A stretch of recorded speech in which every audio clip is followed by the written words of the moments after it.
vous êtes représenté, que nos entreprises régionales ont repris des forces, et c'est tant mieux. Mais Monsieur le Président de la CCI Hauts-de-France, Philippe Ourdin, c'était important qu'elles reprennent des forces, puisqu'on le voit et on le suit d'heure en heure dans l'actualité, une crise en chasse une autre. Et c'est dans ce contexte aussi que s'ouvrent ces rencontres régionales de l'économie.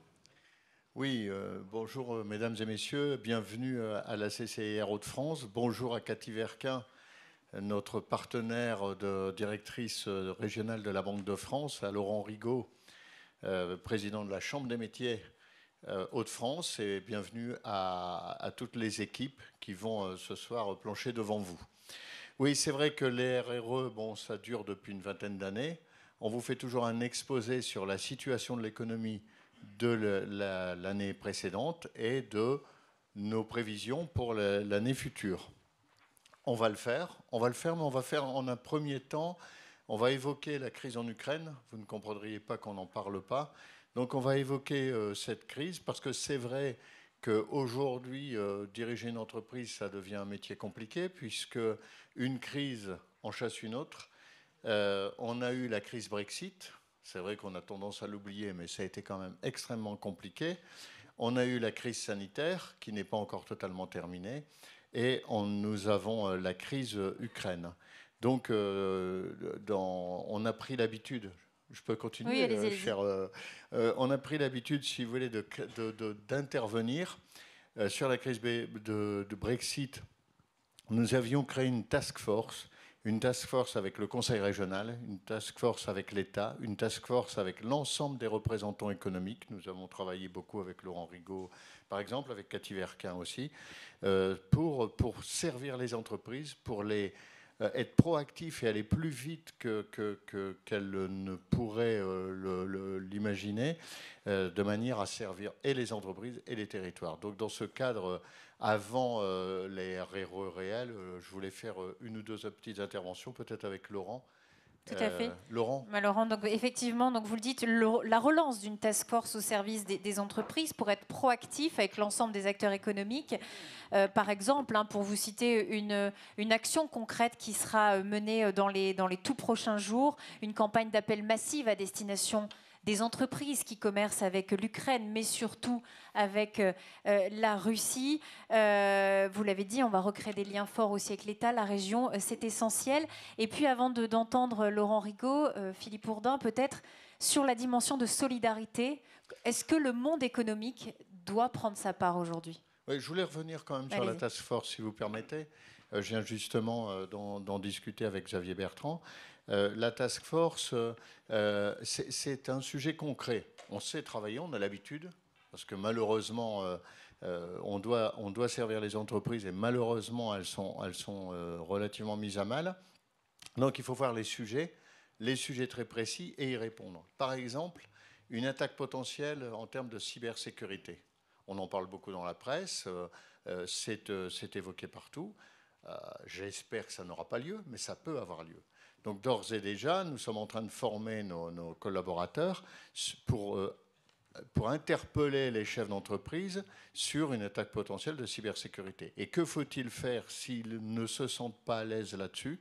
S'ils ne sont pas suffisamment armés pour y répondre, eh bien à ce moment-là, nous sommes en train d'appeler tous les professionnels de la cybersécurité, la gendarmerie aussi, et on va leur proposer d'appeler tel ou tel interlocuteur ou de s'équiper de tel ou tel produit. Idem sur les mesures gouvernementales. On a reçu aujourd'hui même de la Direction générale des entreprises une circulaire indiquant une aide concrète aux entreprises directement impactées par cette guerre. On a quand même plusieurs centaines d'entreprises qui commercent avec l'Ukraine et la Russie. Donc là aussi, il y a une aide qui a été montée ce matin. Et donc, il faut informer les chefs d'entreprise sur ces aides et puis informer sur les aides aussi ou les éventuels soutiens du Conseil régional. Donc, si vous voulez, voilà. Et puis aussi, le fait que les chefs d'entreprise ne se sentent pas seuls. Parce qu'aujourd'hui, ça devient un métier compliqué quand même. Le moral, les échanges et le moral, c'est ce qui permet à l'économie de tourner. si les chefs d'entreprise qui sont concernés directement par cette crise perdent le moral, ils n'investiront plus, ils n'auront pas forcément la pêche pour trouver des solutions de remplacement. Donc là aussi, il faut qu'ils ne se sentent pas seuls, il faut qu'on puisse être proactif et intervenir directement auprès d'eux, de manière à leur dire, nous sommes là, les collectivités territoriales, l'État est là, on a trouvé des solutions sur le Brexit, on a trouvé des solutions sur la crise sanitaire, on espère en trouver le plus longtemps possible par rapport à cette guerre. Alors vous me parliez de solidarité. La solidarité, oui. Quelles actions concrètes du monde économique? Nous avons décidé là aussi d'aider les entreprises à être solidaires avec l'Ukraine, parce qu'il faut les aider. Donc on a eu des demandes aujourd'hui. Par exemple, j'ai eu un coup de fil ce matin d'une entreprise qui a 4000 pulls. 4000 pulls en laine à disposition de l'Ukraine, des pulls neufs. Donc, comment faire pour les envoyer en Ukraine? Donc, on a décidé d'abord une plateforme de crowdfunding qui permet aux entreprises de nous déclarer qu'elles ont tel ou tel produit. Il existe une liste que l'ambassade d'Ukraine nous a envoyée. Et cette liste de marchandises qui intéressent les Ukrainiens en premier chef, des médicaments et autres, évidemment, des couvertures, des outils, etc., eh bien, cette liste, on va la faire connaître et on espère avoir le plus de réponses possible. Nous avons des entrepôts pour stocker. Donc, on va utiliser ces entrepôts. Et nous sommes en contact d'ores et déjà avec tous les logisticiens importants de la place pour dispatcher ces différentes marchandises et les expédier en Ukraine. Alors, on sait d'ores et déjà que c'est difficile, sinon impossible d'entrer en Ukraine. Mais le gouvernement est en train de négocier des passages pour les convois humanitaires. Donc ces passages, dès qu'ils seront prêts, parce que nous espérons bien qu'ils soient prêts, eh bien nos camions pourront passer, puisque bien évidemment on aura été proactif, donc on sera prêt plutôt avant qu'après. Merci Philippe Ourdin. Laurent Rigaud, le président le disait, il y a évidemment les conséquences directes pour les entreprises qui commercent avec ces zones. Et il y a également les conséquences indirectes, macro-éco, qui vont indéniablement impacter l'ensemble de notre économie, le coût de l'énergie, des matières premières. Quelles préoccupations vous avez, vous, aujourd'hui, pour l'artisanat? Et double question, pourquoi c'est important, cette task force, pour faire front et amortir le choc? D'abord, les artisans sont nombreux dans la région, 110 000 entreprises. Et on a l'habitude, avec Philippe et l'État, quand il y a une difficulté dans la région, c'est de le faire ensemble. On a montré pendant la crise du Covid que ça fonctionnait. Donc maintenant, on a l'habitude de travailler ensemble. Alors on avait cru qu'on allait pouvoir se mettre en marche pour travailler pour la reprise. Alors on va le faire. Mais voilà cette crise qui va arriver par cette guerre en Ukraine, qui va peut-être se transformer, on ne sait pas, en tout cas pour les artisans. Très peu, pour l'instant, sont impactés avec du commerce avec l'Ukraine. Très peu. Donc moi, j'ai une équipe export, et on a donc demandé à cette équipe export, avec notre pôle relations clients, j'ai 50 personnes qui peuvent se permettre d'appeler. Donc à partir de demain, on a commencé à regarder comment on va appeler ceux qui travaillent avec l'Ukraine et de regarder tout de suite s'il y a une difficulté. Ensuite, on va très rapidement regarder ce que ça va avoir comme conséquence dans les entreprises artisanales. Vous savez, il y a deux choses. Il y a l'inflation des matières premières qui va automatiquement impacter nos entreprises. Le gaz, le pétrole, le maïs, le blé, tout ça, ça commence à se voir. Alors avant cette guerre, c'était de la spéculation et on pensait que ça allait se réguler comme ça en 2-3 mois. Mais du coup, c'est reparti et je pense, comme l'a dit le président Macron, c'est une crise rapide qui arrive tout de suite, mais qui va être longue. Et donc on doit anticiper, on commence à voir nos fournisseurs qui nous balancent des factures comme si c'était normal, 15, 20, 30% de hausse, comme si c'était normal. Donc ça veut dire que ça va durer. Et on n'a pas trop le choix que d'acheter ou alors il faut réduire la voilure. Ça, c'est une chose. Et en face de ça, on a la difficulté des charges salariales, du coût du salaire qui est en train aussi de flamber. Une entreprise artisanale, en bas à droite, il ne lui reste pas, mais les autres boîtes aussi, mais en tout cas les entreprises artisanales, il ne reste pas ce qu'il faut en bas à droite pour pouvoir supporter 10-15% d'un côté, 10-15% de l'autre, et puis on dure comme ça pendant une année, on passe la crise. Non, surtout après avoir sorti d'une crise Covid et les gilets jaunes juste avant et tout ce qui se passait. Donc ça va être, à mon avis, très, très difficile. Que fait la Chambre de métier? La Chambre de métier, on a, vous savez, 40 sites, et donc on va partout, on est déjà partout en contact avec nos entreprises, mais on va déclencher eh bien, un contact sortant pour essayer de percevoir ce qui va se passer. Une entreprise artisanale, en général, elle travaille et puis elle regarde les résultats après. Là, on va devoir faire l'inverse, on va devoir anticiper ce qui va se passer pour regarder si nos entreprises, dans ce qui va se passer, sont encore rentables ou seront encore rentables. Et la difficulté va être là. Et donc, on va regarder avec Philippe et la task force qu'on va mettre en place, de quoi ils ont besoin comme aide. Donc nous, on va démultiplier notre offre de services, principalement sur ce sujet, l'accompagnement des entreprises, parce que les entreprises ne pourront pas forcément durer comme ça longtemps. Donc on va beaucoup observer, on va en même temps analyser, puis on va le faire ensemble. J'espère que tout ça, de toute façon, ne durera pas non plus des mois. On va très rapidement demain rencontrer les organisations professionnelles, parce que la chambre de métier, on a la chance à l'intérieur de notre chambre de métier d'avoir les organisations professionnelles. Donc on va le faire aussi avec eux pour pouvoir regarder quelles sont les premières réponses qu'on peut ramener. Merci Laurent Rigaud, merci Philippe Ordin pour cette introduction. Et je pense que dans notre contexte, on ne peut pas faire l'économie aussi de bonnes nouvelles. Et on va commencer justement avec Cathy Verquin par un panorama économique conjoncturel, la situation aujourd'hui. Le contexte finalement dans lequel intervient cette crise. Il y a, Cathy, vous êtes la directrice régionale de la Banque de France, une reprise générale de la croissance. Bonjour à toutes et tous. Alors oui, j'ai bien conscience d'intervenir ce soir dans un contexte et une ambiance un peu particulière pour vous apporter en plus plutôt des bonnes nouvelles. Alors je précise quand même que ces bonnes nouvelles, et là je salue le travail effectivement des équipes qui ont collecté les informations auprès des entreprises, puisque ces bonnes nouvelles, à la Banque de France, on n'est ni optimiste ni pessimiste. On dit ce qu'on voit, on dit ce qu'on fait. Et donc les chiffres que je vais présenter ici sont évidemment des chiffres qui ont été collectés auprès des entreprises elles-mêmes. Donc ça traduit bien la température et l'ambiance des entreprises quand elles nous ont donné ces informations. Alors on va commencer par un aspect un petit peu plus macro. On va prendre un petit peu de hauteur. Alors on prend vraiment de la hauteur là avec cette carte qui est quasiment tout en verte. Et puis je voulais saluer le fait que, vous voyez, le vert c'est le tempo de reprise. Et vous voyez qu'en France, on fait partie du vert foncé, c'est-à-dire qu'on est le pays qui a eu une reprise la plus forte. Alors c'est vrai qu'on a plutôt bien plongé en 2020 parce qu'on a bien protégé notamment nos salariés avec un coup de frein sur la période du printemps 2020. Mais après, la reprise était très forte. Et d'ailleurs, dans nos prévisions, puisqu'on revoit nos prévisions chaque trimestre, on a systématiquement revu les prévisions à la hausse. Finalement, sur 2021, je vous rappelle, le PIB, on a un rebond de plus de 7%. Voilà, donc là, on a effectivement une reprise qui est extrêmement forte après le plongeon de 2020. Alors, on a mis ce graphique parce qu'il est très parlant. Et là encore, c'est vrai que le fil rouge probablement de la soirée, ce sera l'inflation, les problématiques d'approvisionnement et d'inflation qui sont vraiment le problème majeur. Donc là, on voit quand même une des raisons qui motive cette désorganisation des approvisionnements, c'est le fait qu'on a eu un plongeon qui a été historique, un plongeon de cette violence, on n'en avait pas vu en période de paix, et aussi un rebond derrière extrêmement fort. Donc on a encore des désadéquations entre l'offre et la demande qui est repartie beaucoup plus vite que l'offre, qui a eu du mal à se mettre en ordre de bataille. Voilà, je pense que ce graphique est quand même assez parlant de ce que l'on connaît, notamment sur les problématiques de rupture d'approvisionnement.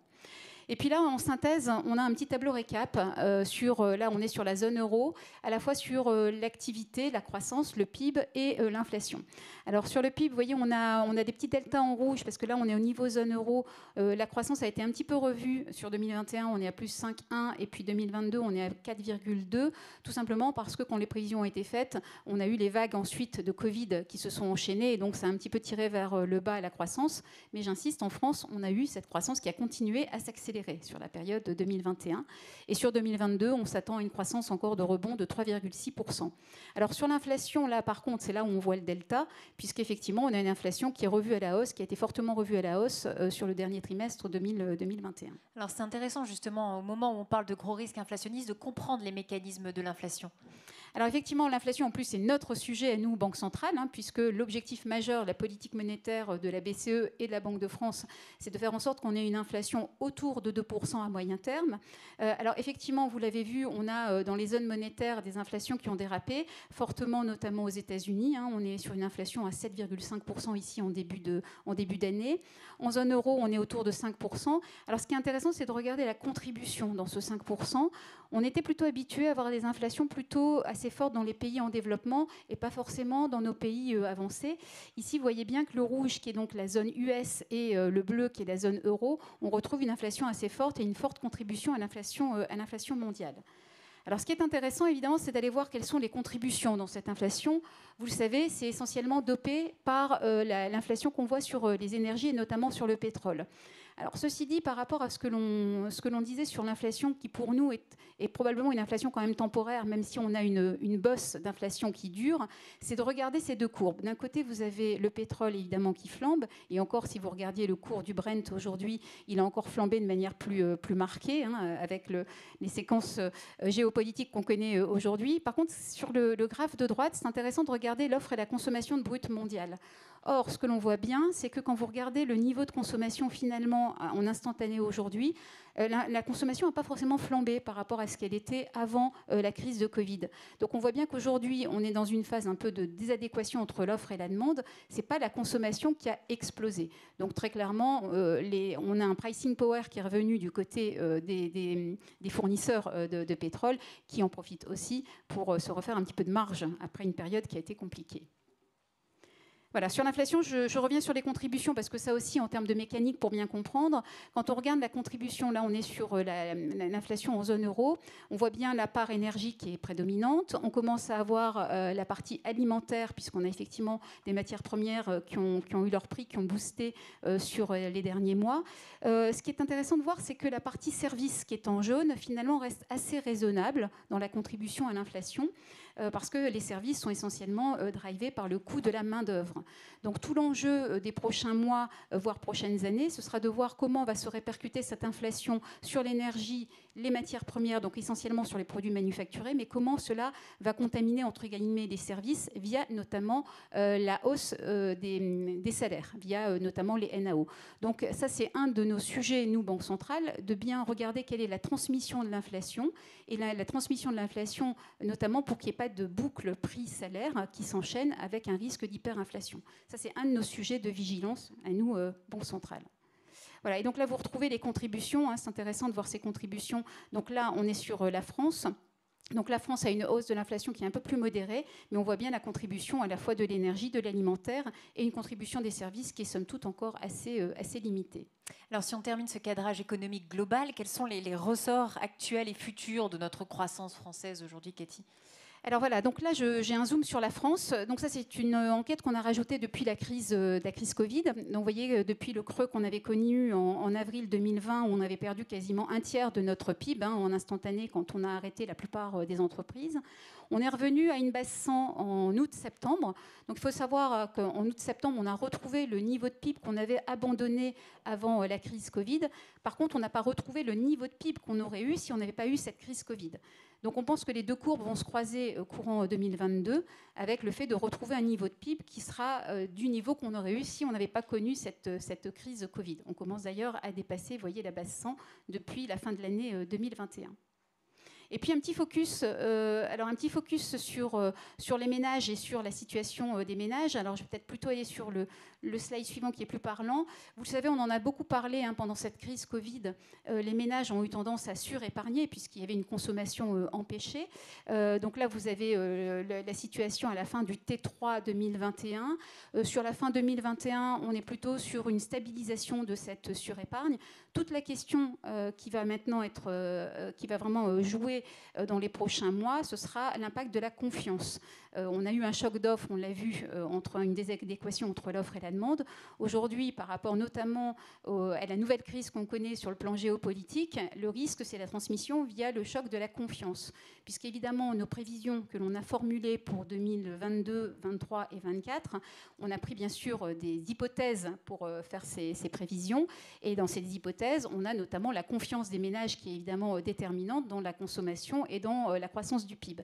Et notamment, comment les ménages vont utiliser cette surépargne. Est-ce qu'ils vont continuer à surépargner ou est-ce qu'au contraire, ils vont utiliser cette surépargne et comment ils vont l'utiliser? Plus vers les services, plus vers les biens manufacturés, plus vers l'immobilier. Donc ça, évidemment, ce que l'on connaît aujourd'hui en Ukraine et en Russie peut avoir un impact avec un choc de confiance sur les ménages.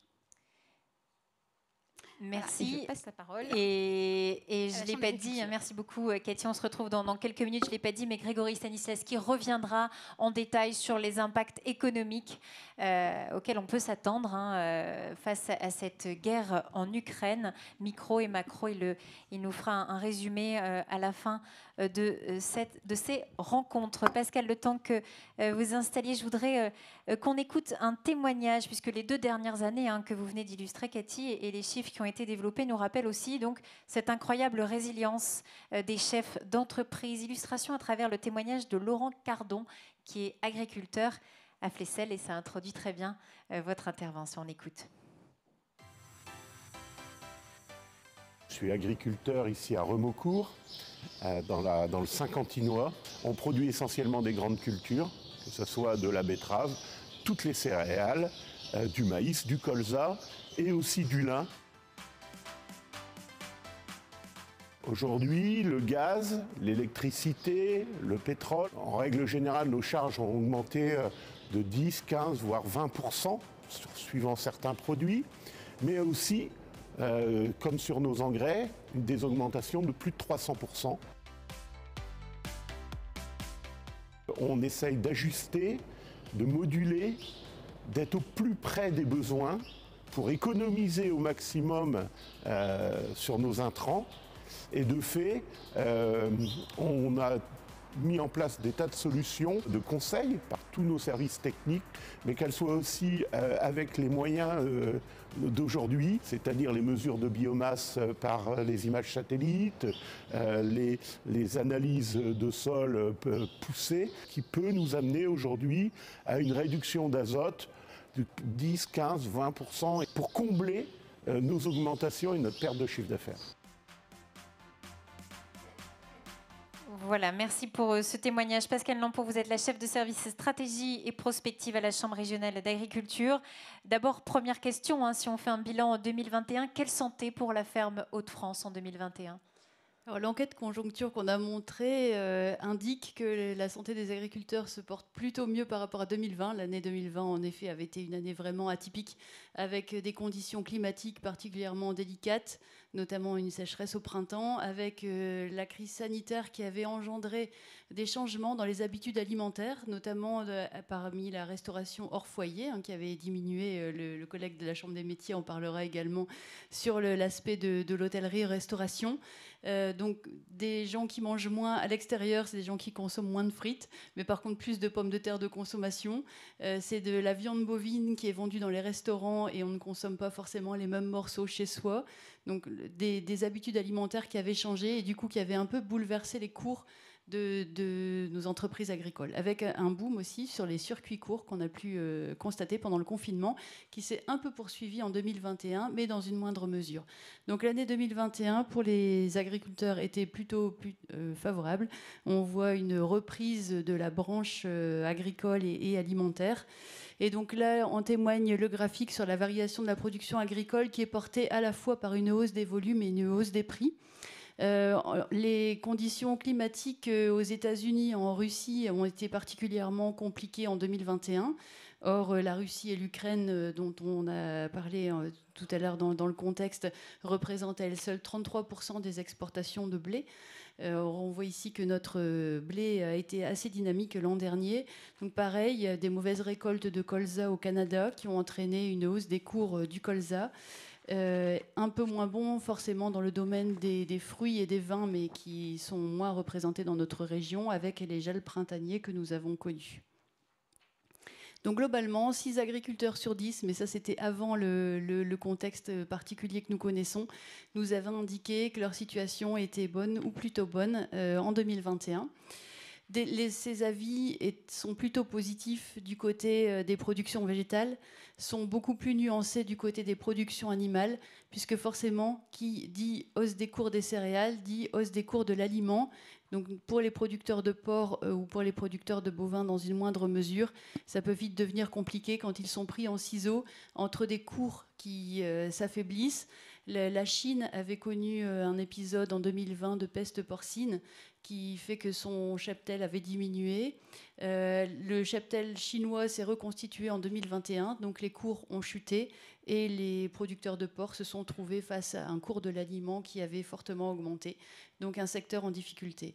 La filière betterave qui a aussi connu des fermetures de sucreries et l'épisode de la jaunisse en 2020 avec des moindres rendements, même s'ils se sont rattrapés en 2021, qui est un peu plus en difficulté aussi. Nous avons voulu comparer cette enquête conjoncture à l'analyse que nous faisons des données des douanes pour la région Hauts-de-France. Donc forcément, la région Hauts-de-France ne fonctionne pas en vase clos, mais si on devait comptabiliser ces imports et ces exports, quel serait notre excédent commercial ? Donc nous voyons que depuis 3 ans, le solde commercial des denrées alimentaires et agroalimentaires chute. Et donc ça, c'est un sujet d'inquiétude pour nous. Nous sensibilisons les pouvoirs publics sur le fait que nos outils de transformation doivent rester en Hauts-de-France et en France. On exporte trop de pommes de terre pour réimporter des frites surgelées et on exporte trop de volailles pour réimporter des nuggets. Donc il faut que la valeur ajoutée reste en France et si possible en Hauts-de-France. Nous avons fait un petit zoom sur la partie Russie-Ukraine aussi, donc qui représente moins de 2% des imports et des exports régionaux, hormis pour l'huile de tournesol et les tourteaux de tournesol. Donc c'est quelque chose que nous allons regarder de près dans les semaines et les mois qui viennent pour voir quel impact cela peut avoir sur notre économie.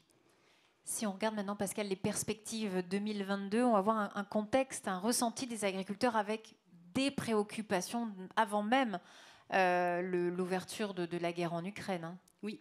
Cette ouverture de la guerre en Ukraine nous fait craindre en effet une hausse des charges, comme l'a exprimé M. Cardon dans son témoignage, puisque forcément l'Ukraine produit énormément d'engrais et la Russie également. Donc nos engrais viennent pour une bonne part de la partie est du continent européen. Et donc forcément, qui dit augmentation du prix des engrais, dit augmentation des prix des charges. Mais ça avait déjà commencé par les plans de relance qui avaient été lancés suite à la crise et qui entraînaient une demande plus importante de ces produits pétroliers et de gaz qui avait entraîné déjà une augmentation des prix. Les exigences réglementaires également sont au sein des préoccupations. Nous entrons dans une nouvelle programmation de la PAC. Et donc là, actuellement, nous faisons beaucoup de réunions avec les agriculteurs pour leur expliquer en quoi la politique agricole commune va changer sur leurs exploitations en 2023. Et chez nous, dans notre région des Hauts-de-France, cette nouvelle PAC se traduit par un retour de la jachère, comme on a pu la connaître dans les années 90 et qui avait un peu disparu. Donc ça inquiète. L'évolution des prix de vente, forcément, est-ce qu'ils vont suivre l'augmentation des coûts des charges et les aléas climatiques qui sont moins prégnants que l'année dernière, puisque l'année 2021 s'est plutôt bien portée. L'indice IPAMPA, qui témoigne de la hausse des charges, a augmenté de 15%, sans surprise, et il est fortement porté par le coût des engrais et des amendements, qui, lui, a pris plus de 80%. Pour autant, 9 agriculteurs sur 10 constatent cette hausse des charges, mais pour autant, ils craignent de ne pas pouvoir la répercuter sur les prix de vente. C'est ce que témoigne le graphe de droite. Moins de 5% pensent être en mesure de le répercuter. Donc, d'où les négociations actuelles autour de la loi Egalim 2 pour voir dans quelle mesure, sur les produits transformés, nous pouvons garantir aux producteurs la part des matières premières qui le composent. Pour autant, toute exploitation et toute entreprise qui veut continuer à vivre et à prospérer doit investir et doit se moderniser. Et ça, les agriculteurs comme les autres entreprises en ont bien conscience. Donc 2 agriculteurs sur 3 ont des perspectives de développement pour l'année 2022. Pour un tiers d'entre eux, ça représente des investissements en bâtiments ou en matériel. On a eu un plan de relance qui a permis de faire des investissements en matériel ou en bâtiment. Et là, la difficulté rencontrée, c'est qu'aujourd'hui, un certain nombre d'entreprises n'honorent plus les devis qui avaient été initiés sur la base des matériaux qui étaient bien inférieurs. Et on peut les comprendre, hein, il faut que tout le monde vive. Et donc, on voit un réel gap en quelques mois des devis qui explosent pour ces projets de bâtiments ou de matériel. La production énergétique aussi, on voit le photovoltaïque se développer ou la méthanisation à la ferme. Ça ne compensera pas toute l'énergie que nous pouvons importer de Russie et d'Ukraine, bien entendu, mais c'est une toute petite goutte que nous apportons à l'édifice dans cette production énergétique locale. Les projets de labellisation qui sont, ma foi, un peu en berne. Le secteur de l'agriculture biologique connaissant des difficultés de marché et des difficultés de débouchés. On peut espérer qu'elle reprenne, mais pour l'instant, c'est plutôt stable. Ou des projets d'embauche, mais comme nous l'avons déjà évoqué lors des dernières rencontres régionales de l'économie, le recrutement est difficile dans l'ensemble de nos secteurs d'activité, hein, que ce soit en artisanat, en industrie ou en agriculture. Des projets d'embauche existent, mais encore faut-il trouver des candidats et des candidats formés. Et c'est ce que disait Pascal aussi, Olivier Dauger, votre président, tout à l'heure à la conférence de presse. Cette crise en Ukraine, cette guerre pourrait impacter aussi le développement à plus long terme de filières stratégiques, comme vous le dites, le bio. Est-ce que ça demande beaucoup d'investissement et... Oui, ça demande plus d'investissement. On est sur des productions qui sont sur des rendements moindres, donc il faut accepter que le prix soit plus cher. Et dans le contexte inflationniste, les consommateurs seront encore-ils prêts à accepter que le prix soit plus cher? C'est une question qu'on peut se poser. L'Ukraine et la Russie, c'est à elles seules 33% des exportations de blé mondiaux. Donc le conflit géopolitique aura forcément un impact sur les cours. Mais voilà. Pour l'instant, on voit les cours monter en flèche, mais encore faut-il voir à moyen et long terme comment tout ça va se comporter. Merci beaucoup Pascal, et vous allez suivre avec bien sûr beaucoup d'attention vous aussi la situation, puisqu'on comprend les enjeux là encore pour vos métiers. On va redonner la parole à Cathy Verquin pour un zoom sur la région et sur la sphère productive avec les services marchands, le BTP et l'industrie. Mais juste avant, je vous propose d'écouter ce témoignage d'un chef d'entreprise de Flers-en-Escrebieux, l'entreprise Malengué, spécialisée dans le packaging éco-responsable. On écoute. Je suis Stéphane Kirsteter, société Malengué. L'entreprise Malengué est une société qui est née en 1908, qui est une imprimerie spécialisée dans la fabrication d'emballages souples pour l'agroalimentaire et la cosmétique. Sur l'année 2021, on a commencé à avoir des ruptures d'approvisionnement de la part de nos fournisseurs habituels. Ruptures sur des supports, sur des produits divers et variés qu'on utilise aussi dans notre industrie, augmentées par des hausses de prix qui ont été pratiquées. Et en fait, il y a eu une accélération en plus sur le début 2022 de ces ruptures d'approvisionnement. Donc on ne pouvait pas livrer les clients dans les délais. Dès les débuts des difficultés d'approvisionnement, on a pu faire appel à un panel de fournisseurs beaucoup plus élargi sur des fournisseurs européens. Et en plus, ça nous a permis de développer une gamme en interne sur du papier, sur lequel on fait des traitements nous-mêmes pour pouvoir justement pallier aux difficultés d'approvisionnement. Donc on a développé notre propre gamme de supports basés sur l'emballage souple pour les industries agroalimentaires et cosmétiques. Voilà, merci pour ce témoignage. Cathy, si on regarde la situation dans l'industrie, les services marchands et le BTP, est-ce qu'on a la même dynamique favorable dans la région qu'au niveau national ? Oui, alors tout à fait. On va revenir sur les chiffres maintenant. On va vraiment focuser sur les réponses des entreprises à nos enquêtes, à la fois sur le bilan 2021 et les prévisions 2022. Donc, je vous invite vraiment à consulter ensuite le document qu'on vous a remis. Vous l'avez trouvé sur votre chaise, c'est ce petit document-là qui reprend tous les chiffres que je vais vous présenter. Et puis, à la fin de ce document, vous avez notamment le panel des entreprises. Donc, je sais que parmi vous, il y en a qui ont répondu à nos enquêtes et je remercie les entreprises qui ont pris le temps de nous répondre. Donc, vous verrez sur la page 16, vous avez le nombre nombre d'entreprises qui ont répondu aux 3 enquêtes. Donc dans l'industrie, on a plus de 1000 entreprises qui nous ont répondu, ce qui représente 55% des effectifs à cause du secteur de l'industrie. Dans les services marchands, on a plus de 800 entreprises qui nous ont répondu. On a collecté les chiffres, donc plus de 30% de taux de couverture. Et puis dans la construction, on a 600 entreprises, construction bâtiment, qui nous ont répondu, soit 35% de taux de couverture. Donc on a un taux de couverture qui est extrêmement important. Donc ce que vous allez voir là, c'est vraiment les réponses que les chefs d'entreprise ont apportées à notre enquête. Voilà, alors donc je vais vous présenter 2021 et puis après les prévisions, très classiquement les prévisions en 2022. Alors dans l'industrie, donc vous le voyez, là on a effectivement un chiffre d'affaires qui a fortement progressé, à plus 11%. Bon, il y a clairement un effet rebond par rapport à 2020 où on avait une baisse de chiffre d'affaires. On a des secteurs qui ont vraiment boosté, l'équipement électrique, électronique, un petit peu moins dans les fabrications de matériel de transport, mais vous savez qu'on a eu des ruptures d'approvisionnement qui ont été compliquées dans le secteur automobile. Et puis par exemple, on a un secteur qui est l'industrie agricole et alimentaire qui est moins en hausse, mais il avait aussi il avait moins baissé sur 2020, donc il n'y a pas l'aspect rebond qu'on retrouve dans les autres secteurs. Donc sur tous les slides, vous verrez, il y a un petit encart avec la contribution de la Chambre des métiers pour les artisans. Et en fait, dans les faits, les performances que l'on voit chez les artisans corroborent les tendances qu'on a vues, nous, dans l'industrie, les services et le bâtiment, à l'échelle des entreprises qui sont de plus grande taille, celles qu'on a recensées à la Banque de France.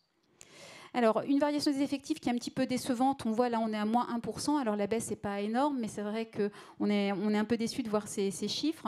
Bon, il faut savoir que dans l'industrie, comme dans les services et le bâtiment, on a des gros problèmes de recrutement. Toutes les entreprises nous le disent. Grégory nous le présentera après. Et puis, on a eu aussi un effet un peu de vase communicant vers les effectifs permanents et moins de recours à l'intérim.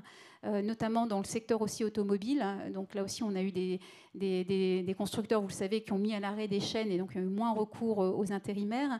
Et puis on a eu un secteur aussi, il y a un effet de base dans la chimie et la pharmacie qui avait beaucoup boosté leur production sur 2020, qui avait eu recours à des intérimaires et qui ont moins eu recours sur 2021.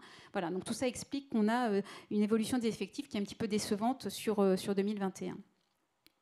Alors les investissements, là encore, ça me mérite une petite explication de texte. On est à moins 21%, donc là aussi ça peut être un peu décevant. Et ce n'est pas du tout la tonalité qu'on a, notamment quand on interroge les banquiers qui nous disent que la demande de financement des investissements est très soutenue. Et on le voit aussi dans les encours de crédit à moyen terme. Dans les faits, là aussi un effet de base, et notamment dans le secteur, la filière automobile, qui avait beaucoup investi. Quand on regarde les constructeurs et les équipementiers, il y a eu de gros investissements en 2018, 2019 et même 2020. Donc là, il y a un effet de base avec un petit passage de guet. Et d'ailleurs, on va voir un effet rattrapage sur 2022 avec un rebond des prévisions d'investissement pour 2022 dans le secteur automobile et les autres secteurs industriels aussi. Alors, un petit focus quand même très important sur le petit encart de droite, c'est sur la rentabilité. Quand vous regardez, on a aussi une très bonne année 2021. On va commencer à le voir dans les bilans qu'on collecte à la Banque de France pour coter les entreprises. Quand vous regardez, on est aux 3/4 des entreprises qui nous disent avoir une stabilité, voire une amélioration de leur rentabilité, et seulement un quart qui a une érosion de sa rentabilité. Donc ça sera une bonne année 2021 sur le plan de la rentabilité. Alors dans les services, même tendance très favorable, on égrène les bonnes nouvelles. On a une progression de 7,7 dans le chiffre d'affaires.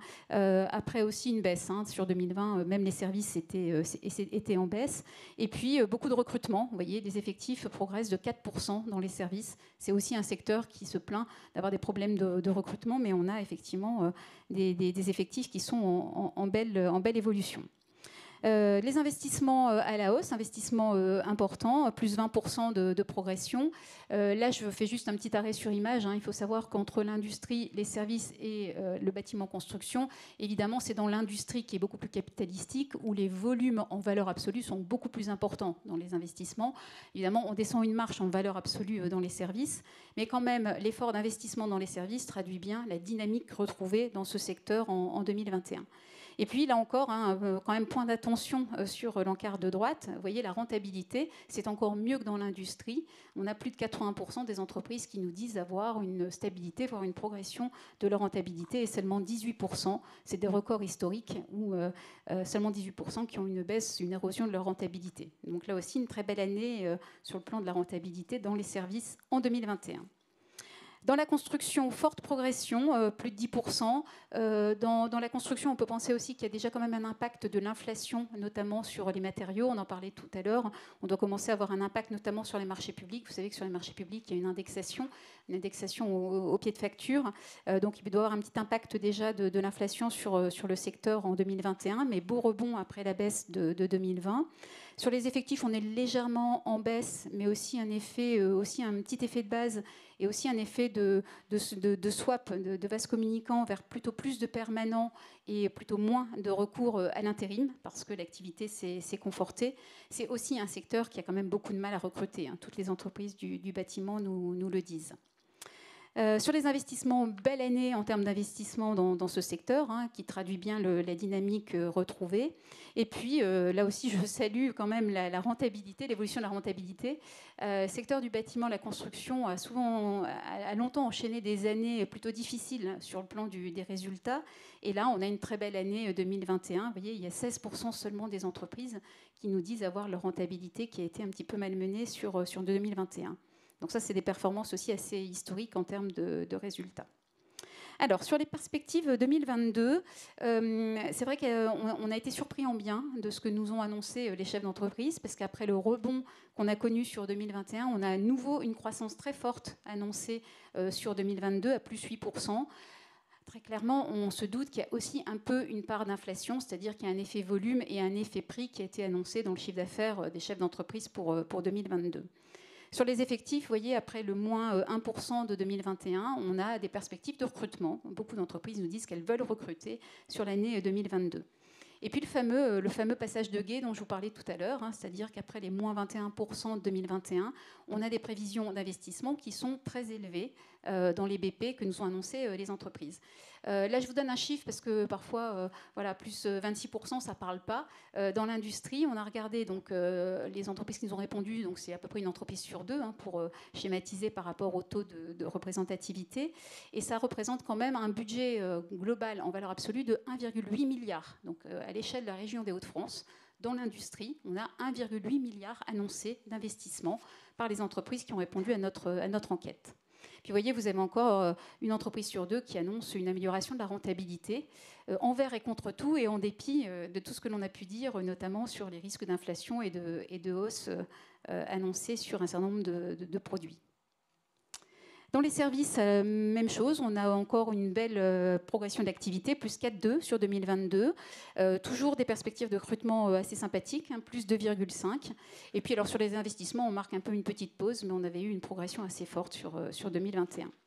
Et puis le petit encart, vous le voyez sur la droite, intéressant, hein, on a encore quasiment 9 entreprises sur 10 qui nous annoncent un maintien de la rentabilité ou une progression sur 2022. Donc là aussi, le moral était plutôt favorable lorsqu'on a mené notre enquête. Dans la construction, on fait une petite pause après les 10% de rattrapage, on est sur plus 3%. Les entreprises du bâtiment construction veulent aussi recruter, elles annoncent plus 1,6% de recrutement dans le bâtiment. Et puis une petite pause dans les investissements, mais on avait eu une progression quasiment d'un tiers, hein, sur 2021, donc donc on fait une petite pause sur les investissements.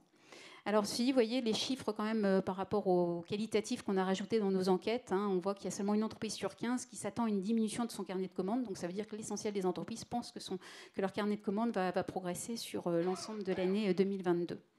Et tout ça, vous le voyez sur le petit encart à droite, hein, c'est vraiment corroboré par les artisans qui corroborent l'enquête chiffrée que l'on a fait auprès des plus grandes entreprises. Voilà, alors je finis sur un petit focus sur la santé financière des entreprises. Alors je ne sais pas si je vais pouvoir revenir après, si, logiquement, oui. Alors, je viens sur ce slide-là et je reviendrai en arrière. Donc là, on a fait un petit focus sur la situation des entreprises, parce que vous savez qu'avec la distribution des PGE, on s'était un peu inquiété de se dire, mais est-ce que finalement les entreprises ne sont pas trop endettées? Est-ce qu'on ne va pas avoir leur bilan très dégradé? Dans les faits, vous le voyez là sur ces courbes, hein, c'est intéressant. Celles qui sont en dessous de zéro, c'est les crédits qui ont été distribués dans les PGE. Hein, et au-dessus, vous avez la trésorerie des entreprises. Donc c'est vrai que l'endettement brut des entreprises s'est dégradé avec les 143 milliards, je crois, aujourd'hui, de distribution de PGE au niveau national, plus de 8 milliards dans les Hauts-de-France. Mais en contrepartie, on a des trésoreristes qui sont très souples. Donc à quelques milliards près au plan national, on a une dette nette qui n'a pas beaucoup beaucoup dérapé sur 2021 au niveau des entreprises. Ce qui fait que, si je reviens sur mon petit schéma précédent, voilà. Ce qui fait qu'effectivement, au niveau des PGE, on a eu beaucoup de discussions sur la difficulté que pourraient avoir certaines entreprises à rembourser leurs PGE. Donc là, on vous a fait un petit schéma qui est un peu comme un arbre de décision. Vous voyez, sur le petit schéma de droite, on voit bien qu'il y a 16% des entreprises qui, dans les faits, ont déjà remboursé les PGE à fin 2021. Et puis, sur le reste, on a un tiers qui bascule sur un amortissement avec une année différée plus 5, et puis 2 tiers qui basculent sur 2 plus 4. Dans les faits, c'est vrai que vous l'avez certainement entendu, Bruno Le Maire a communiqué sur le sujet. On a mis en place un dispositif en plus qui est uniquement un complément de gamme, puisque pour nous, l'essentiel des entreprises pourront rembourser leur PGE sans difficulté. Par contre, pour celles qui auraient des difficultés, notamment pour les petites entreprises qui auraient un PGE de moins de 50 000 €, ils peuvent s'adresser à la Banque de France donc via la médiation du crédit pour obtenir, et donc c'est quelque chose qu'on fera au cas par cas, pour obtenir un rallongement de 2 ans, voire exceptionnellement de 4 ans pour rembourser les PGE. Donc on vous a mis d'ailleurs un petit schéma, vous pourrez le consulter. Voilà.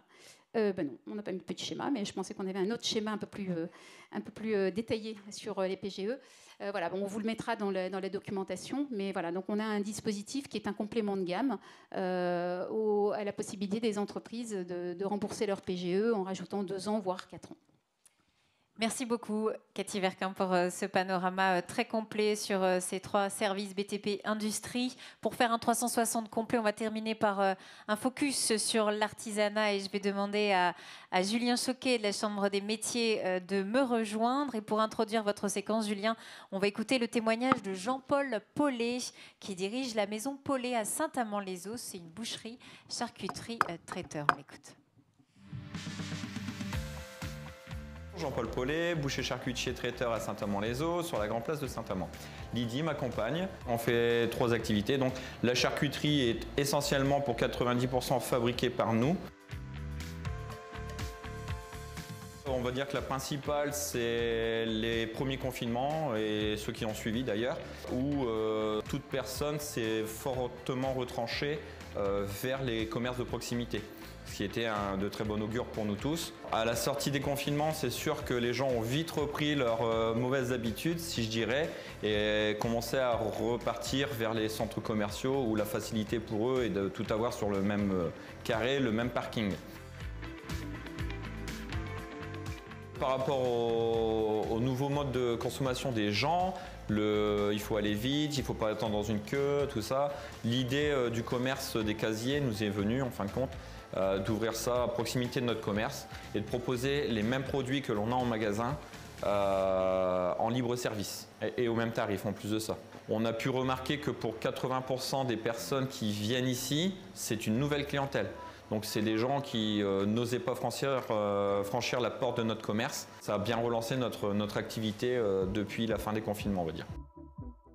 Voilà, des témoignages qui montrent la capacité de résilience des artisans qui ont su s'adapter aux nouveaux modes de consommation des consommateurs et qui ont abordé aussi avec beaucoup d'énergie ce virage de la transformation numérique de leur métier. Julien, d'abord, si on fait un focus sur l'artisanat alimentaire, les métiers de bouche, on peut dire que pour vous aussi, l'année 2021 était une bonne année où on a repris des couleurs. Après une année effectivement 2020 très complexe, on reprend un peu des couleurs en 2021 dans l'artisanat alimentaire. C'est-à-dire qu'on retrouve un petit peu des perspectives un peu plus joyeuses qu'en 2020. Tout d'abord, je voudrais faire juste un petit focus sur ce qu'est l'artisanat, puisque Cathy Verquin a pu nous présenter des éléments sur le bâtiment et l'artisanat de production. Alors voilà, si on pouvait en faire une petite synthèse de bilan et de perspective, on est, comme dans l'ensemble de l'artisanat, sur une lente reprise en 2021 de l'activité et des perspectives vers la stabilité en 2022, au premier trimestre 2022, d'après notre enquête de conjoncture qui réunit à peu près 7500 répondants sur l'année 2021. Voilà. Dans le bâtiment, les artisans du bâtiment sont dans des perspectives beaucoup plus favorables, un bilan 2021 très très bon et des perspectives 2022 à la hausse. Petit focus sur l'artisanat parce que c'est quand même des entreprises qui ont la plupart moins de 10 salariés, donc on est sur les TPE. C'est des entreprises de proximité. Le cœur de l'activité artisanale, c'est les relations de proximité. Ce sont des entreprises, des établissements qui sont implantés dans les zones résidentielles à forte densité, mais aussi dans les centres de villages à moindre densité. Sur l'artisanat alimentaire. Bon, l'artisanat alimentaire, dans les Hauts-de-France, c'est près de 12 000 établissements, près de 6 000 établissements employeurs et plus de 25 500 salariés. C'est vos boulangers, vos pâtissiers, vos bouchers charcutiers que vous rencontrez dans vos espaces de vie. Alors, si on regarde le bilan 2021, on va voir donc quelques chiffres. En ce qui concerne le bilan 2021, j'ai souhaité vous le présenter de cette manière-là, puisque nous avons encore des artisans de l'alimentaire qui sont dans une part majoritaire de nos répondants en délicatesse sur le plan de l'activité, des chiffres d'affaires ou de la trésorerie. Vous avez 3 courbes ici. En bleu, la courbe de la part des artisans en sous-activité en 2021. En rouge, la part des artisans qui ont rencontré des difficultés de chiffre d'affaires sur l'année 2021. Et en orange, la part des artisans qui ont rencontré des difficultés de trésorerie en 2021. Vous remarquerez sur le début de ces courbes, qui sont en pointillés, qui représentent le dernier trimestre 2020, qu'on partait de parts d'artisans en difficulté assez élevées. Et les courbes fléchissent légèrement au cours de l'année 2021, c'est-à-dire que cette part des artisans majoritaires dans nos répondants régresse pour les artisans qui sont en difficulté avant de remonter au dernier trimestre 2021. Donc on sent bien là qu'il y a encore un effet notre artisanat est encore très très lié aux conjonctures économiques. Là, pour le dernier trimestre 2021, à la conjoncture sanitaire qui redevenait un petit peu délicate sur ce dernier trimestre.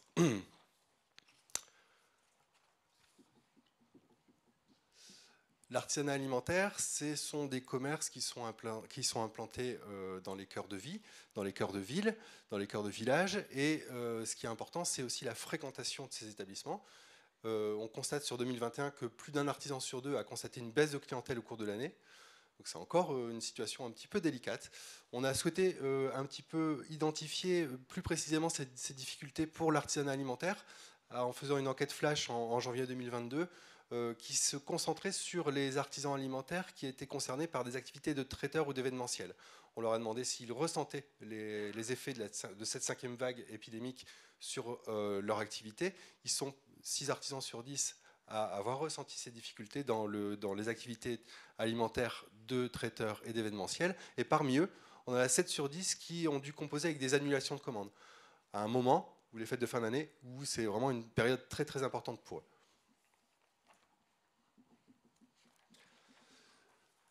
En dépit de ces difficultés, dans une reprise de cette lente reprise, on a tout de même des artisans alimentaires qui parient sur l'avenir, qui préparent l'avenir. 3/4 d'entre eux ont maintenu leurs effectifs au cours de l'année 2021. 34% ont investi au cours de l'année 2021. Pour l'investissement, on se retrouve tout de même à des niveaux qui sont très très proches de l'avant-crise. Ils étaient 39% en 2019 à avoir investi dans l'artisanat alimentaire. Alors, les investissements sont pour la majorité des investissements qui portent sur l'acquisition ou le renouvellement d'équipements. Ce sont aussi des investissements qui s'inscrivent dans des stratégies de développement de l'activité adaptées à l'évolution des modes de consommation. On l'a bien vu avec la boucherie Paulet, qui a décidé d'avoir un relais 24 heures sur 24 sur son activité traiteur. Voilà. Si on regarde les prévisions alors pour le premier trimestre 2022, on peut dire pas de reprise, c'est plutôt qu'on stabilise. On est sur une stabilité, mais néanmoins, les voyants étaient au rouge l'année dernière. En 2020, ils étaient au rouge. En 2021, on part vers une stabilité, c'est-à-dire qu'on a une part moins importante d'artisans en difficulté. Ça demeure le cas en termes sur le plan de l'activité ou du chiffre d'affaires, où on a encore 57% de nos artisans alimentaires qui ont des perspectives de sous-activité au premier trimestre 2022 et de baisse de chiffre d'affaires. Cela concerne 52% des artisans de l'alimentaire. Mais pour tous les autres indicateurs économiques, on évolue vers une stabilité plutôt que vers une dégradation. Alors vous avez un focus également sur le commerce de détail non alimentaire, qui ne relève pas forcément de l'artisanat, c'est ça? Mais là aussi, on voit que les voyants repassent au vert. Voilà, alors dans le commerce de détail non alimentaire, on a enregistré une année 2021 très positive, avec un redressement marqué de l'activité non négligeable par rapport à 2020, mais qui reste modéré par rapport à d'autres secteurs comme dans la sphère productive. Le niveau de chiffre d'affaires est meilleur que l'an dernier. Il est surtout porté par la clientèle française, alors que le contexte sanitaire a continué d'impacter les ventes à la clientèle étrangère. Et si la majeure partie des secteurs d'activité dans la sphère productive devraient tirer leur épingle du jeu en 2022, celui du commerce de détail non alimentaire reste assez prudent quant à ses projections. Et puis l'hôtellerie-restauration, un secteur qu'on regarde avec beaucoup d'attention, qui a été très impacté par la crise. Voilà, qui regroupe des établissements de l'artisanat et hors artisanat. C'est un secteur qui a le plus souffert de la crise sanitaire avec l'ensemble des restrictions qu'on a pu constater sur ce secteur-là. Après une année 2020 assez catastrophique et malgré les aides mises en place qui ont permis d'éviter un nombre massif de fermetures tout de même, l'année qui vient de s'écouler n'a pas permis de retrouver une activité normale. Et 2021 se conclut avec des indicateurs qui certes se redressent par rapport à ceux à enregistrer en 2020, mais restent toutefois assez négatifs. Les dirigeants envisagent tout de même l'année 2022 de manière plus positive, mais avec prudence. Ils anticipent notamment une trésorerie et un niveau de rentabilité toujours très fragile. C'est un secteur qui fait face en effet à de vrais enjeux de transformation numérique et puis aussi vers le tourisme plus responsable et on les accompagne au quotidien. Sur les services maintenant artisanaux, donc c'est la coiffure, les services à la personne, quid de cette année 2021 ? On est également sur une lente reprise en 2021 avec des perspectives vers la stabilité. Je vais un petit peu vous expliquer tout ça. Donc les services artisanaux, ce sont vos coiffeurs, ce sont les esthéticiennes, ce sont la réparation automobile, la réparation vélo, ce sont aussi les transports artisanaux. C'est plus de 40 000 établissements, c'est plus de 10 000 établissements employeurs, c'est près de 43 000 salariés. Alors donc le bilan 2021 et des effectifs là encore globalement préservé pour ce secteur ? Des effectifs globalement préservés. Alors ça, c'est plutôt la diapositive suivante. Voilà. Ça, c'est le point positif dans les services. C'est que ici aussi, on parie sur l'avenir, en tout cas avec les salariés.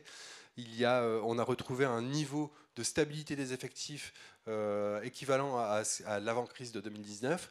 On a 8 artisans des services sur 10 qui ont maintenu leurs effectifs au cours de l'année 2021. En 2019, ils étaient 78% à le déclarer.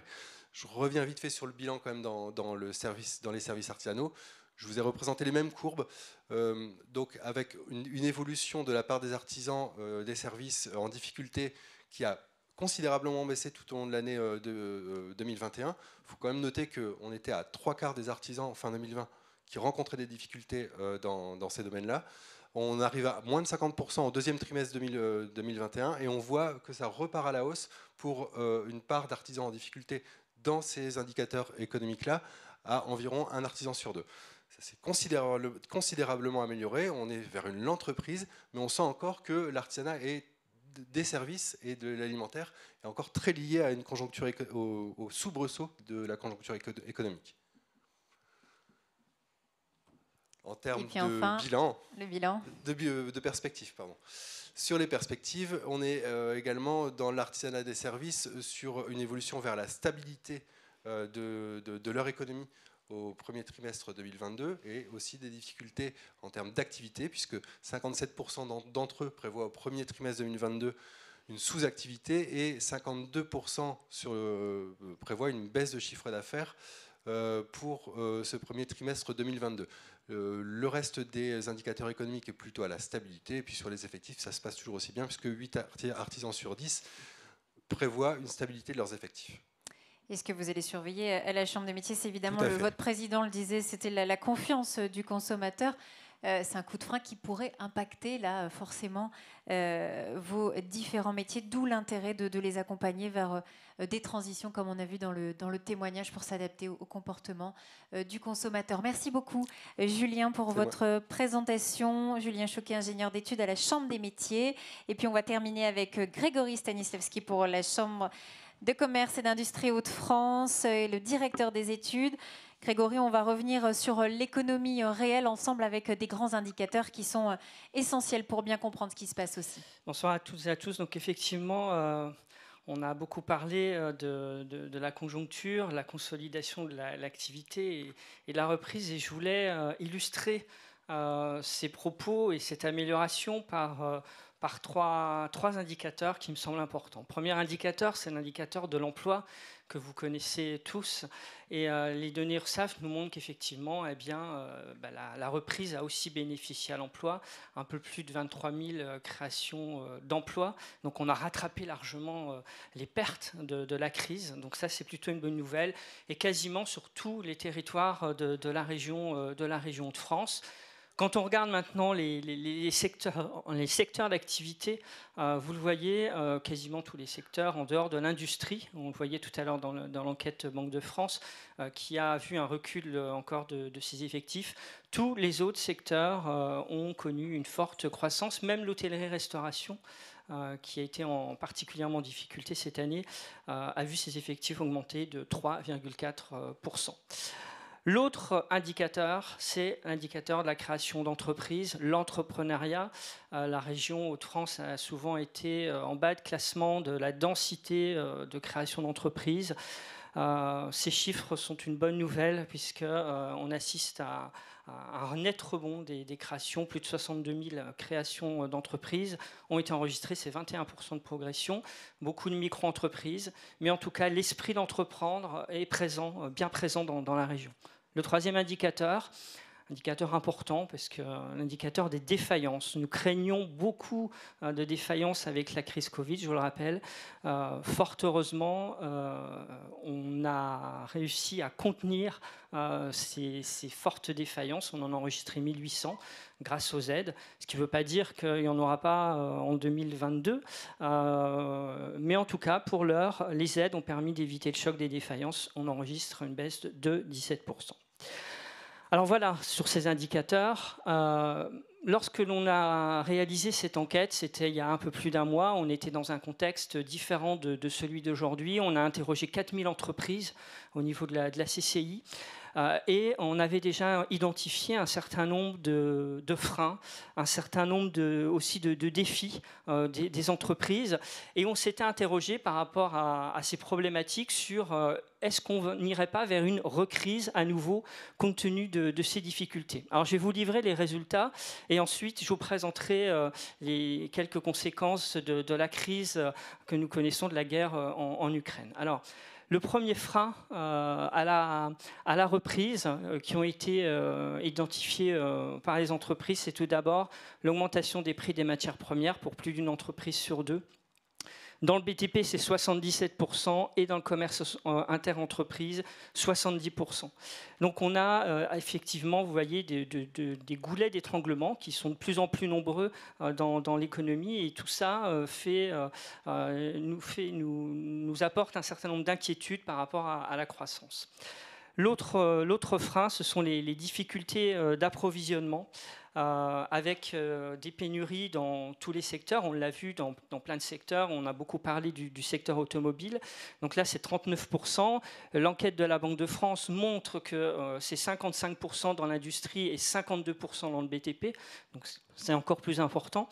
Et effectivement, ces difficultés d'approvisionnement ont de nombreuses conséquences. La première, c'est évidemment l'augmentation du prix, des pénuries importantes, des réductions de marge, des interventions aussi et des relations avec les fournisseurs qui sont beaucoup plus complexes.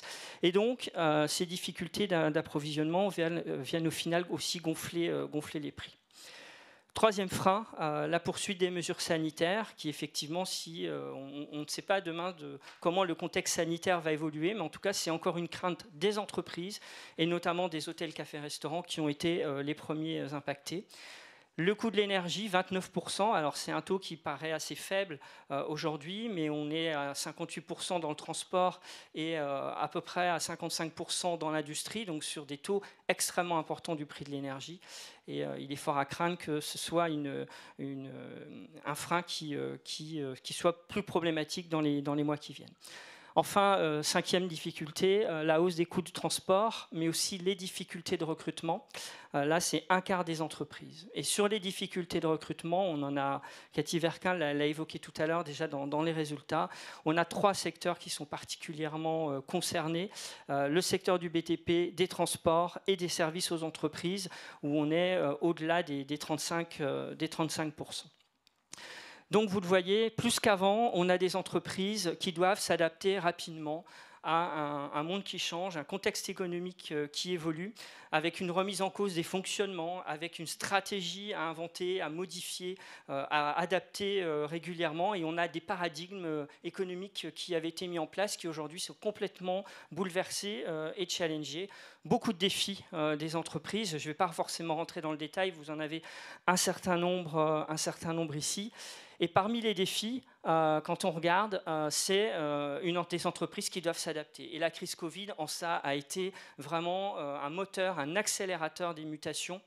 Il y en a plusieurs. La première, c'est effectivement la mutation vers le digital. On l'a vu tout à l'heure pour l'exemple dans le film avec le boucher, mais tous les secteurs ont été impactés et ont dû s'adapter avec le digital.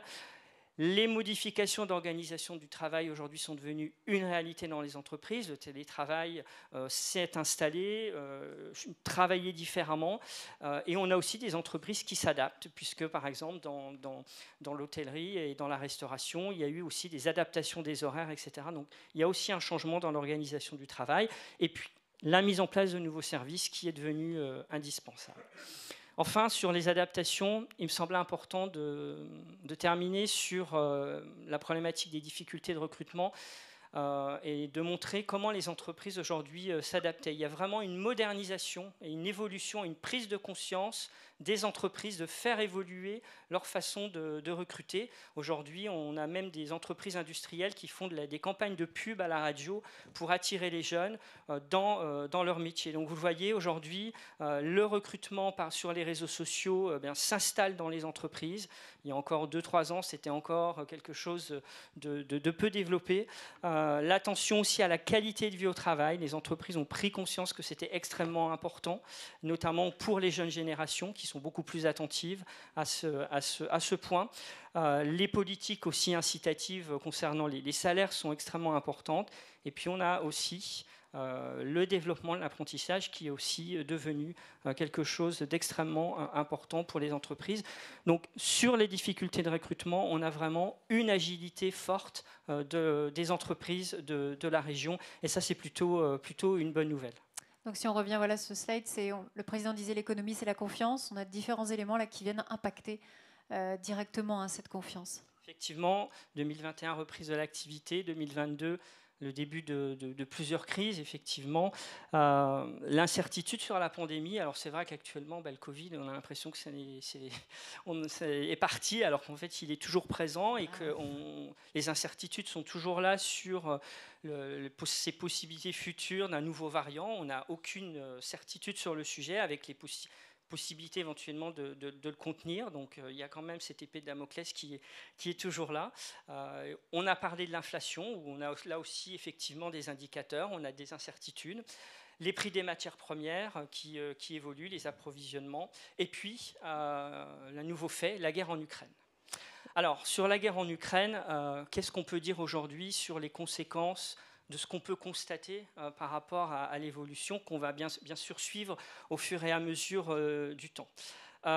Évidemment, on a au niveau de la CC, regardez, on a à peu près 200 entreprises qui ont été accompagnées par la Team France Export en Russie, à l'export en Russie et en Ukraine. Donc c'est des entreprises évidemment que nous allons contacter et que nous allons accompagner et suivre par rapport à leur présence sur ces marchés, puisqu'effectivement ça peut largement remettre en cause leur implantation et leur projet de développement dans ces pays. Pour certaines d'entre elles, ça peut être aussi l'arrêt de production. C'est aussi des produits français qui peuvent être boycottés en Russie. Donc effectivement, ça peut avoir un impact. Et puis on le sait, il y aura des restrictions d'exportation. Donc ces entreprises vont être directement impactées. Quand on regarde les chiffres à l'international de la région de France, on a deux secteurs principaux. C'est d'abord le secteur de la cosmétique, de la parfumerie qui exporte très fortement et on sait qu'on est très bien positionné dans la région. On est la deuxième région pour la fabrication de cosmétiques et parfumerie, donc ces entreprises seront impactées. On a aussi le secteur agroalimentaire et on a aussi le secteur du machinisme agricole qui peuvent être impactés. Ensuite, il y a le risque financier. Vous avez tous entendu parler ces derniers jours de SWIFT, de système de paiement et d'échange. Je pense qu'avant, il n'y avait pas grand monde qui qui le connaissaient et aujourd'hui, eh bien, on connaît quasiment tous. Donc effectivement, on a beaucoup d'entreprises qui utilisent ce système et qui peuvent avoir des problèmes justement pour pouvoir exporter, mais aussi il sera beaucoup plus difficile d'être payé. Enfin, plus directement, puisque là il y aura un impact direct sur les entreprises, mais aussi sur les ménages, même s'il y a eu des mesures qui ont été prises pour éviter la croissance du prix de l'électricité et du gaz sur les ménages. C'est la hausse du prix du gaz, du pétrole, également du blé, on l'a évoqué tout à l'heure, l'Ukraine et la Russie pèsent lourdement dans ces produits, mais aussi le maïs. Donc vous voyez, on suit de près cette crise qui pour l'instant a des conséquences macroéconomiques et a des conséquences sur les entreprises qui commercent avec l'Ukraine et la Russie. Et pour l'instant, voilà, ce sont les secteurs de l'agroalimentaire, la chimie, la cosmétique, la parfumerie, mais aussi on pourrait dire la grande distribution, puisque Auchan est fortement présent aussi en Russie, qui sont impactés. Et bien évidemment, on va suivre de près, très attentivement, l'évolution de la situation et puis les conséquences plus directes sur les entreprises. On fera notamment pour la CCI une enquête à la fin du mois de mars pour pouvoir mesurer un petit peu ces évolutions. Voilà, je vous remercie. Merci beaucoup Grégory pour ces éléments qui nous donnent vraiment une grille de lecture pour comprendre ces impacts économiques possibles que vous l'avez dit, enfin tu l'as dit, qu'on suit bien sûr attentivement. Je vais vous laisser la parole pour vos questions. Pour ceux qui nous regardent en streaming, il y a le chat qui est disponible. Et puis ceux qui sont dans la salle, n'hésitez pas à poser vos questions. S'il y en a, après vous avez tous les éléments dans vos pochettes. Est-ce qu'on a des éléments sur le chat? Non, pas de questions. En même temps, vous avez été très complet. Et puis, il est 19h15 et on a prévu un petit pot. Donc, c'est peut-être le moment aussi de se faire du bien et de se retrouver autour d'un cocktail. On en a besoin. N'hésitez pas donc à prendre un verre et puis à échanger et vous rencontrer. Merci en tout cas pour votre fidélité, votre participation. Et à très vite. Et vous êtes les bienvenus toujours ici à la CCI Hauts-de-France. Merci.